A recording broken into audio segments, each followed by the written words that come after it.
The Rock returns to Smackdown and wants to buy Cody Rhodes' soul. We review Smackdown and Raw every single week, and you heard me right, The Rock is back. We're going to cover all that and more in this video, so leave us a like and subscribe so you never miss anything coming up. Let's get into it. Nick Aldis, backstage with Cody Rhodes, tells him that his 6-man tag match has been cut down to a tag match, and Cody Rhodes will no longer be facing him tonight, as he is facing the final boss. The final boss. Cody Rhodes been cut from his match. Nick tells him that there's nothing he can do. It comes straight from the final boss himself, which excited me because this sounds like something the final boss of that build up to WrestleMania 40. It sounds like something he would do. The first face we see after that is Drew McIntyre, and he's going head to head with Big Jim, the breakout superstar of the year, going out on his own. What do you think of the match, Bev? Of course, I loved it. I love Drew McIntyre. I love Big Jim. They're both great. Uso in the Wind was hit. Claymore was hit. Spinebuster was hit. Spinebuster's It was a great match. It was so fun. Drew McIntyre loses, and as Drew McIntyre's #1 glazer, I'm not mad at it. No, it's genuinely, yeah. I like Jim. He needs a win. It was only a roll-up anyway, so it doesn't really matter. It's becoming the story of Drew's season, isn't it, Bev? He keeps getting rolled up. Yeah, it's not an issue. Drew McIntyre's in the Elimination Chamber. I don't think Big Jim is. Did he qualify? He did not. I don't remember. But it just shows that they have the stock in Jim, you know? They've got the stock in Jimmy Uso, letting him get that win over Drew. Maybe that's cooking something there. Obviously, Drew hates the bloodline. So after that, Drew crashes out, takes Jimmy to the ring post. He's about to claymore his head into the metal ring post, but he gets stopped by security, doubles back on them all, and hits a claymore off the ropes. And that sets that up. Drew will be in the Elimination Chamber, like you said, and Big Jim will not. So who's the real loser here? Carmelo Hayes and The Miz team up against R-Truth and a surprise tag team partner, LA Knight. LA Knight. I genuinely love this. This was actually probably the best match of the night. I really enjoyed this match. Yeah. We got the 5 moves of doom from R-Truth. And then he hit one of his moves. I don't know what it's called. Corkscrew. It's like he twirls through the air, bro. This brother is 53 years old, and he is twirling in the air off his own momentum, like a ballerina, Dev said. Just beautiful from him. And every corner I looked in this ring is a superstar that I love. There's nothing really to hate. Miz and Mello tagging up looks so nice. I know it's a gimmick. I know it's fun. It won't last long. They're both kind of the same character in different ways. And I love this. I love Mello don't Miz. Carmelo was a bit hesitant about doing it. You know, they're getting in each other's way during their entrance. Mello bumping Miz's hand out of the air and stuff like that. Miz and Mello do pick up the win after a very fun match. Shinsuke Nakamura interferes with LA Knight, taking him out of action. Carmelo Hayes is now on a 3-fight winning streak. I mean, he's the future. He's next up. He's next up. He's him. Tiffany versus Candice LeRae in a lackluster match that was so mid. I didn't think it was that bad. It wasn't that bad, but there was just nothing much. They had like the weird promo with Nia and Candice before. Oh, yeah. Like the high school stuff. Yeah. And then they said, let's go now. And then they fought, and then we knew who was going to win. Tiffany wins. Charlotte Flair came out at one point. This whole thing was a mess, bro. Charlotte Flair stands over Tiffany while she's beat up again, which is so like lame. And then Trish comes out to help. This was a mess. Hyping up the match for the Elimination Chamber, but this didn't matter. The final boss comes out, but hold up. A bit of a beat switch on his entrance. I don't know what happened there, man. We'll show you the clip of it. I thought someone from NXT was coming out and punking us with the Rock's theme for a sec. It looked very strange. The music changed. Then it goes back to the final boss. He comes back to the ring. I won't recount everything he said. I imagine the clip's up on YouTube. But this was the most wishy-washy heel babyface. He calls the audience STD, having whatever biggest collection of bums, and then the next minute he's saying thank you all for making Moana 2 a big hit. It's so strange. It was sort of like he came back and played the best hits like he usually does.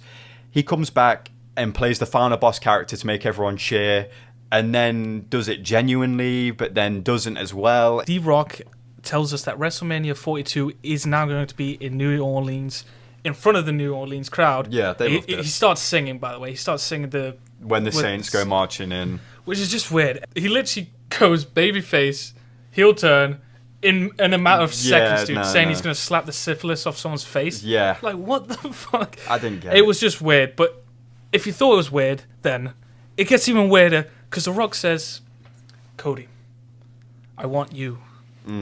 Yeah. I want that. My belt? Do you want my belt? No. I want your soul. Seriously, I'm not even fucking joking. The Rock just said he wanted his soul. Dude, these are conversations that people in Hollywood have behind doors, dude. Genuinely, yeah. They said, I'm up here. I want you up here. Yeah. I can take you to levels you've never been to. What? He was selling him on this idea that he doesn't even know what superstardom is. He could take him to the next level. So weird. And he's asking for his soul. Dude, there are children watching this. There's children. What's syphilis? What? Mommy, can I sell my soul? And I could be like Cody Rhodes. And we'll find out what Cody tells us. Elimination Chamber, yes. The Rock will be there. And it felt like I dreamt this promo. You know when you're in a dream and you're remembering it afterwards and nothing really makes sense? This is what this felt like. One thing it is doing, we can call it weird. It was weird. It's planting a seed. This needs to be addressed. It's better than what he did at Raw on Netflix. I'll give him that. At least it was in fucking character to some degree. He then puts his hand on Cody Rhodes' face, just like... Oh, yeah. He's like, Cody. Puts his hand on his face. Think about it. I was like, what the fuck? And the crowd, the music, no music played for a bit, and it was just this uncomfortable silence where the crowd didn't know whether to boo. No, they didn't boo, they didn't cheer, they didn't know what to do. No. They were just uncomfortable, as were we. I felt like some weird humiliation ritual. Bro, genuinely, if I had I was half expecting Diddy to come out, dude. It was so... It was so I'll weird. Be missing you. This was a freak off, bro. I don't know what the fuck happened. This was genuinely some sort of humiliation ritual. I mean, obviously we're being facetious here. It was weird, but it is planting a seed for a match or something on Pornhub. The only thing I could think where this goes is obviously Cody breaks. And he becomes The Rock's puppet. Is this the heel turn? And that's the heel turn. Who can save us? John Cena saves us. Yeah. That becomes the main event. Yeah. He wins the Elimination Chamber. And he's not doing this for the 17-time title. He's doing this to save Cody. Save Cody. Stop The Rock. That could be a good storyline. That could be a good storyline. Because I don't know how else, what other direction you go with that. Because that was some freak ass shit. No. Dude. But we get a very fun match up next. We get DIY versus Pretty Deadly for the Tag Team Championships. Pretty Deadly rush the ring. Their music doesn't even stop. The disco ball is still hanging aloft above the ring. And they hit stereo dropkick on beat in the music. Dude, this was cinema. This was amazing. We then go on to get a good 5 minutes of a banger match. Great tag team action, heavy hitting.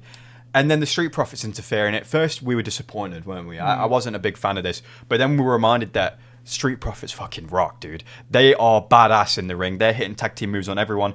Then it gets even better with MCMG coming out. The music hits. This is like a tribal combat, but for tag teams, dude. Raw needs to take notes on this. This was fantastic. And who stands tall after all of that? The Street Profits. They clean house. Everyone's down. Street Profits look like a force to be reckoned with in the tag team division on Smackdown at the minute. Kevin Owens gives us a promo, and it's not in the cars, which was kind of weird. I didn't want to watch it because he wasn't in the car. Disappointed, yeah. And then he started talking about his family, and then he moves the camera and pans it into Sami Zayn's house with his wife and kids, dude. What the fuck, bro? What the literally, fuck? that woke me up, dude. I was like, what? Yeah. Jesus Christ, dude. Man. Outside your homie's house? Bro, threatening his family? What? This is the kind of old school WWE shit I love. Wrestlers just turning up to each other's houses ready to fuck them up. And we see Sammy and his wife and his kid just eating and chilling, and it's, oh my god, this was insane. Kevin Owens saying that you made me do this, you're gonna make me ruin this family's life, and it's your fault. Imagine waking up and at the foot of your bed, Kevin Owens is there, and he hoists you up for a package power driver in front of your child. In front of your child, dude. Oh my god. Damian Braun versus Jacob and Solo. Main event. Honestly, all four of them just fucking units, dude. So, absolute units. Great main event. Felt like a main event. It did. The babyfaces pick up the win, unfortunately. But not because they're that much better. It's because there's tension between Jacob and Solo, and There they're trying to is. break him up. Jacob hit him with a super kick By accident, yeah. by accident, and it's just so upsetting. Damien hits the South of Heaven on Solo. 1, 2, 3. You could count to 1,000,000. Solo was out. And that is the show, man. Wow. What I will say is that it wasn't boring. It was not boring. This was very entertaining. A lot of questions. We will get answers. And next week is the Elimination Chamber, Bev. NoPop. NoPop.